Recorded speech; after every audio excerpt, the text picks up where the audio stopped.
जून, जुलै, August या 3 महिन्यामध्ये परभणी जिल्ह्यामध्ये मोठ्या प्रमाणावर पाऊस झाला। संपूर्ण खरीपाचं पीक पाण्याखाली गेलंय, परंतु सरकार अजूनही कुंभकर्णाच्या झोपेत आहे। माननीय देवेंद्र फडणवीस साहेबांनी शब्द दिला होता की आम्ही कर्जमाफी करू। जेव्हा सन्माननीय बच्चूभाऊ कडू यांनी उपोषण केलं तेव्हा सरकार म्हणलं होतं की आम्ही कर्जमाफी करू, परंतु कधी तर दुष्काळ पडल्यावर। आता सगळीकडे ओला दुष्काळ आहे, अर्ध्याला अर्ध परभणी जिल्हा पाण्यामध्ये आहे, 100% खरीपाचं पीक संपलेलं आहे। अशा परिस्थितीमध्ये सरकार काय आंधळून बसलंय का? सरकारला आमची विनंती आहे की हिंदुत्ववादी सरकार आहे, आम्ही आंदोलन केली, सरकारच्या डोक्यात बसत नाहीये।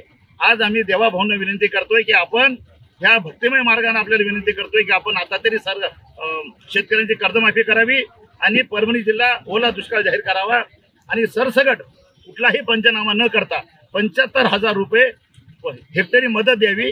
सरसकट आम्ही काय म्हणतो, कारण की झालेल्या पावसाची नोंद 3 महिन्यामध्ये 700 ml पाऊस परभणीमध्ये पडलाय आणि एवढा पाऊस पडल्यानंतर ते अतिवृष्टी आणि ढगफुटीमध्ये ग्राह्य धरला जातो। सरकारकडे सगळे आकडेवारी आहे, असं असतानाही सरकार मात्र ओला दुष्काळ जाहीर करायला तयार नाही। आज आम्ही विनंती करतोय, भविष्यामध्ये ह्या लढाया रस्त्यावरती लढल्या जातील।